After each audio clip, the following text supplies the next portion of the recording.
In this quick video, I'm going to show you how to make your iPhone vibrate on silence mode.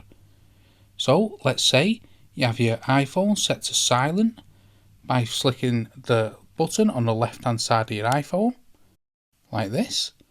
Then what you want to do, if you still want it to vibrate, you want to head over to the settings.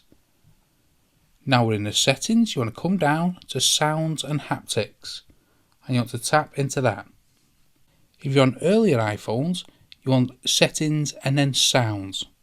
Now you're in sound and haptics, you want to come all the way down to, you see this section here, ring/silent mode switch.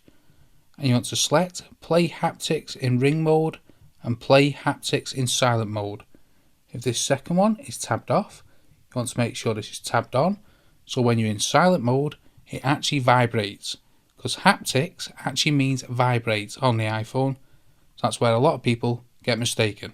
So that's how to make your iPhone vibrate on silent mode. Hope you found that video helpful. If you did, smash the like, smash the subscribe, and most of all, thanks so much for watching.